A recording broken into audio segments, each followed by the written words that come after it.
स्वागत है आप सभी का हमारे YouTube चैनल नर्सिंग ज्ञान कोश में। मेरा नाम है चंदन और आप देखना शुरू कर चुके हैं मेंटल हेल्थ से जीएनएम सेकेंड ईयर वालों के परीक्षा की दृष्टि से बहुत ज़्यादा महत्वपूर्ण होने वाले कुछ क्वेश्चन और उनके आंसर्स को। साथ ही इस वीडियो में उनका फुल डिस्क्राइब भी मिलने वाला है। आशा करते हैं आपको इससे बहुत ज़्यादा बेनिफिट मिलेगा। अगर आपको वीडियो पसंद आता है तो हमारे चैनल को जरूर सब्सक्राइब कीजिए, साथ ही वीडियो को लाइक तथा अपने दोस्तों में भी जरूर शेयर कीजिए। चलिए बढ़ते हैं आज के पहले क्वेश्चन की तरफ। आज का जो पहला क्वेश्चन है वह है इतिवृत्ति एकत्रित करते समय जो भी सावधानी बरती जाती है उसी के बारे में। ठीक है, पिछले वीडियो में हम लोगों ने पूर्ण विश्लेषण के साथ हिस्ट्री कलेक्शन के विधियों को जाना था। आज हम लोग देखेंगे इतिवृत्ति एकत्रित करते समय क्या क्या सावधानी अपनाई जाती है उसी को। ठीक है, अगर आपने हिस्ट्री कलेक्शन के बारे में उस वीडियो को नहीं देखा है तो आप हमारे जो प्ले लिस्ट है वहाँ से जाके इस वीडियो को देख सकते हैं। चलिए बढ़ते हैं आज का जो क्वेश्चन है उसकी तरफ। ठीक है, तो इसका जो मेन हिस्ट्री में प्रिकॉशन अपनाया जाता है वह है सर्वप्रथम रोगी व उसके संबंधियों को इतिहास संग्रहण यानी जो भी हिस्ट्री कलेक्शन करते हैं उसकी संपूर्ण प्रक्रिया के बारे में विस्तार से समझाना चाहिए, यानी सभी चीज़ों को रोगी तथा उससे संबंधित को बता देना चाहिए। साथ ही रोगी व उसके सहयोगी या उसके अटेंडेंट को विश्वासपूर्ण संबंधों द्वारा प्रक्रिया में योगदान हेतु प्रोत्साहित करना चाहिए। साथ ही इतिहास संग्रहण के समय वातावरण को सही बनाए रखना चाहिए जिससे रोगी अपनी समस्याएं व भावनाएं पूर्णतः व्यक्त कर सके। ठीक है, यानी ऐसा वातावरण देना चाहिए जिससे रोगी अपनी समस्याएं को अच्छी तरह से बता सके और अपनी भावनात्मक जो भी क्रियाएं हैं उसको भी व्यक्त कर सके। साथ ही इतिहास संग्रहण के समय भाषा सरल रखनी चाहिए जिससे रोगी व संबंधियों को कठिनाई का सामना नहीं करना पड़े। ठीक है, साथ ही नर्स या संग्रहणकर्ता द्वारा इतिहास संग्रहण के समय ओपन एंडेड प्रश्न अधिक उपयोग में किए जाने चाहिए जिससे रोगी से संबंधित अधिक से अधिक जानकारी संग्रहित की जा सके, यानी उससे खुले तौर पे बात विचार करना चाहिए। साथ ही इतिहास संग्रहण करते समय रोगी के शारीरिक, सामाजिक, आर्थिक, सांस्कृतिक व आध्यात्मिक पहलू को ध्यान में रखना आवश्यक होता है और नर्स द्वारा रोगी व उसके संबंधियों को यह विश्वास दिलाया जाना आवश्यक होता है कि इतिहास संग्रहण का उपयोग सिर्फ रोग निदान के लिए किया जाएगा व इसका विवरण व्यक्तिगत रूप से सुरक्षित भी रखा जाएगा। ठीक है, यानी उसके जो भी प्राइवेसी है उसको भी ध्यान में रख के और इसका क्रियान्वयन किया जाता है। साथ ही संग्रहित विवरण की सत्यता व विश्वसनीयता की जांच आवश्यक होता है, यानी जो भी रोगी या उसके संबंधित द्वारा जो सूचना दिया जाता है उसकी सत्यता और विश्वसनीयता की भी जांच कर लेना चाहिए। इसलिए संबंधियों से इतिहास संग्रहण अलग अलग किया जाना चाहिए। ठीक है, यानी अलग अलग संबंधियों से उसके बारे में पूर्ण हिस्ट्री लिया जाता है। साथ ही रोगियों से भी अलग बैठा के या अलग रूम में इतिहास संग्रहित करते हैं। साथ ही इतिहास संग्रहण यानी हिस्ट्री कलेक्शन के समय तत्काल समय में लिखित रूप से लिया जाना चाहिए ताकि गलती की संभावना ना रहे, यानी जो भी बोल रहे हैं अटेंडेंट या पेशेंट उसको तुरंत नोट करना चाहिए जिससे गलती से की संभावना ना रहे। साथ ही भूलने का भी समस्या इसमें आता है तो इसलिए लिखित जो होता है तुरंत वो बेहतर रहता है। आगे बढ़ते हैं, अगला है इतिहास संग्रहण के उद्देश्य, यानी जो हिस्ट्री कलेक्शन करते हैं उसका क्या उद्देश्य रहता है उसी को हम लोग देखने वाले हैं। पहला, मानसिक रोगी की उन अवस्थाओं का पता लगाना जो कि उसके व्यवहार को प्रभावित करते हैं, इसका पहला उद्देश्य होता है। दूसरा, मानसिक रोग उसके कारणों व कारकों का पहचानना जो रोग उत्पन्न करने में सहायक होते हैं। तीसरा, मानसिक रोगी के देखभाल के लिए बेहतर नर्सिंग डायग्नोसिस व केयर प्लान बनाने में भी ये सहायता प्रदान करते हैं। साथ ही साइकेट्रिक इमरजेंसी को पहचानने व उपचार करने के लिए भी ये कारगर सिद्ध होते हैं। रोगी की भावनात्मक समस्याओं व रुचियों अरुचियों के भी पता लगाने में ये सहायता प्रदान करते हैं, यानी हिस्ट्री द्वारा हम लोग साइकेट्रिक इमरजेंसी के साथ साथ भावनात्मक समस्या व रुचियों व अरुचियों का भी पता लगा सकते हैं।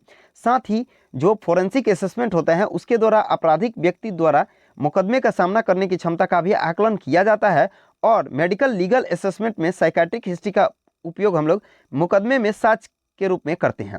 साथ ही मनोरोग इतिहास का प्रयोग बाल सुरक्षा और बाल रक्षा सेवाओं के संदर्भ में भी प्रयुक्त होता है। ठीक है, तो कुछ जो है उद्देश्य इतिहास संग्रहण के, उसमें पहला विभिन्न अवस्था का पता लगाकर उनके व्यवहार को प्रभावित करने वाले कारकों को नोट करते हैं। साथ ही मानसिक रोग उसके कारक व कारणों का पहचानना जो कि रोग उत्पन्न करने में सहायक होते हैं उनका पता लगाकर नोट करते हैं और मानसिक रोग के देखभाल के लिए बेहतर नर्सिंग डायग्नोसिस के साथ साथ अच्छा केयर प्लान भी बनाते हैं और साइकाट्रिक इमरजेंसी को पहचानने व उसके उपचार करने में भी ये सहायता प्रदान करते हैं। साथ ही रोगी के भावनात्मक समस्याओं व रुचियों अरुचियों का पता लगाने में भी ये कारगर होते हैं। साथ ही फोरेंसिक असेसमेंट या मेडिकल लीगल असेसमेंट के रूप में भी ये बहुत ज़्यादा कारगर सिद्ध होते हैं। साथ ही मनोरोग इतिहास का प्रयोग बाल सुरक्षा और बाल रक्षा सेवाओं के संदर्भ में भी उपयुक्त होता है। आगे बढ़ते हैं, अगला है साक्षात्कार, यानी जिसे हम लोग इंटरव्यू बोलते हैं। ठीक है, तो साक्षात्कार जो होता है वो कुल मिला के बोले तो रोगी से एक भरोसे या विश्वास का संबंध स्थापित करना होता है, जिसमें एक उद्देश्यपूर्ण और लक्ष्य निर्धारित करके और वार्तालाप रोगी के साथ किया जाता है। ठीक है, जिसे मनोचिकित्सक या नर्स द्वारा यह संपादित होता है। ठीक है, यानी मनोचिकित्सक या नर्स जो होती हैं वो एक उद्देश्यपूर्ण और लक्ष्य निर्धारित करके जो वार्तालाप रोगी के साथ करती हैं उसी को हम लोग इंटरव्यू बोलते हैं, जो कि रोगी से एक विश्वास और भरोसे को स्थापित करने का होता है। ठीक है, साथ ही अलग अलग मान्यताओं के अनुसार जो डिफिनेशन है उसमें ऑक्सफोर्ड इंग्लिश डिक्शनरीज के अनुसार जो इंटरव्यू होता है दो लोगों के मध्य निजी मुलाकात को बोलते हैं, जिसमें एक व्यक्ति प्रश्न पूछता है तथा दूसरा उसका उत्तर देता है। साथ ही इरिक्सन के अनुसार साक्षात्कार एक आमने सामने की मुलाकात है जिसमें दो व्यक्तियों के मध्य एक विशेष समस्या का निवारण हेतु वार्तालाप किया जाता है। ठीक है, तो ये कुछ हो गए साक्षात्कार के परिभाषा। आगे बढ़ते हैं, अगला है मनोरोग साक्षात्कार तकनीक। ठीक है, यानी साइकाट्रिक इंटरव्यू टेक्निक। तो ये वे तकनीक या विधियाँ होती हैं जिसमें कोई मनोरोग विज्ञान कर्मचारी मनोरोग मूल्यांकन यानी असेसमेंट प्राप्त करने के लिए किन्हीं तकनीकी समूह का प्रयोग करके अपने प्रयोजन सिद्ध करता है। यानी ये इंटरव्यू जो तकनीक होती है या टेक्निक होता है उसके अंतर्गत हम लोग किसी मनोरोग से संबंधित असेसमेंट को तैयार करते हैं और उसको टेक्निक ग्रुप में प्रयोग करके अपने जो भी प्रयोजन है उसको सिद्ध करते हैं या प्रूफ करते हैं। आगे बढ़ते हैं, अगला है साक्षात्कार के उद्देश्य। तो पहला परिचय प्राप्त करना। ठीक है, यानी रोगी को मनोचिकित्सक या नर्स के साथ आपसी मेल मिलाप के लिए परिचय प्राप्त करना बेहद जरूरी होता है, जो साक्षात्कार का एक प्रमुख उद्देश्य होता है। दूसरा, उससे संबंधित जानकारी एकत्रित करना। ठीक है, जो भी नर्स द्वारा साक्षात्कार लिया जाता है या साइकाट्रिक द्वारा इंटरव्यू लिया जाता है उसमें रोगी से संबंधित महत्वपूर्ण जानकारी एकत्रित की जाती है, जिसमें हिस्ट्री टॉकिंग के साथ जो भी प्रक्रियाएं शेष रह जाती हैं उसमें ये जानकारी एकत्रित की जाती है। साथ ही जो भी थेरेपेटिक वैल्यू है उसके भी बारे में नर्स या मनोचिकित्सक द्वारा उस रोगी के साथ किया जाता है इंटरव्यू, जिसमें रोगी के अंदर चिंता और उद्वेग को कम किया जाता है। साथ ही रोगी के ज्ञान व अंतर्दृष्टि को उन्नत करना भी इसका मेन उद्देश्य होता है। ठीक है, साथ ही रोगी के व्यक्तिगत संरचनाओं संगठनों के साथ मनोरचनाएं व सामंजस्य क्रियाओं को समझना भी इसमें मेन टेक्निक में काम आता है। साथ ही इसमें रोग निदान का भी जो कार्य है वो बहुत अच्छी ढंग से इसमें किया जा सकता है। साथ ही विद्यार्थियों व रोगियों के मध्य सुखद वार्तालाप हेतु इंटरव्यू जो होता है वो बहुत ज़्यादा कारगर होता है। और होता है चिकित्सीय योजना का विकास करने में भी इंटरव्यू बहुत ज़्यादा हेल्प होता है रोगी तथा उससे संबंधित। साथ ही मूल्यांकन यानी असेसमेंट तैयार या इवोल्यूशन तैयार करने के लिए भी इंटरव्यू जो है वो बहुत ज़्यादा कारगर सिद्ध होता है। अब बढ़ेंगे हम लोग इसके क्या क्या टेक्निक हम लोग यूज करते हैं।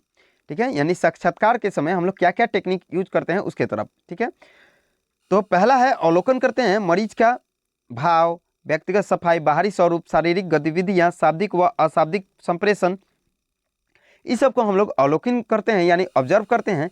साथ ही उसके बात को ध्यान से सुनने का या रोगी हमारे बात को कैसे सुन रहा है उसका भी अवलोकन करते हैं। साथ ही पुनः व्यक्त करना, ठीक है, जिसे हम लोग रिस्टार्टिंग बोलते हैं। साक्षात्कार के दौरान कुछ मुख्य व ध्यान देने वाली बातों को साक्षात्कार कर्ता द्वारा पुनः दोहराया जाना, जिससे स्पष्ट हो जाता है रोगी के वास्तव में क्या बताना चाहता है, उसी को बोलते हैं, जो कि बहुत ज़्यादा कारगर होता है। साथ ही जानकारी को पक्का करना भी इसका मेन उद्देश्य होता है या इसका मेन कर्तव्य है। साथ ही प्रतिबिंब यानी रिफ्लेक्टिंग करना भी इसमें महत्वपूर्ण भूमिका अदा करता है। साथ ही स्पष्टीकरण, जो भी हम लोग कह रहे हैं, जो भी कथन रोगी या मनोचिकित्सक या नर्स द्वारा इंटरव्यू के समय उपयोग में लाया जा रहा है उसका स्पष्टीकरण बहुत ज़्यादा जरूरी होता है। साथ ही मरीज के कथन को दूसरे शब्दों में दोहराना ये भी बहुत ज़्यादा महत्वपूर्ण होता है ताकि उस रोगी में आत्मविश्वास में वृद्धि हो। साथ ही इसमें लिंकिंग भी बहुत ज़्यादा महत्वपूर्ण होता है। ठीक है, या दो घटनाओं को जोड़कर पुनः प्रस्तुतिकरण भी ये बहुत ज़्यादा इम्पोर्टेंट हो जाता है इंटरव्यू में के टेक्निक में। साथ ही प्रश्न करना, ठीक है, क्वेश्चंस करना, खुले प्रश्न जैसे होते हैं या बंद प्रश्न को कम करना, ये भी आवश्यकता अनुसार हम लोग अपनाते हैं। साथ ही केंद्रित करना यानी फोकस किस तरह का है रोगी का, उस पर भी हम लोग ध्यान देते हैं या रोगी के फोकस को भी हम लोग एकत्रित करने या केंद्रित करने का प्रयत्न करते हैं। साथ ही सम्मुखीकरण भी इसमें बहुत ज़्यादा महत्वपूर्ण भूमिका निभाता है इंटरव्यू टेक्निक में।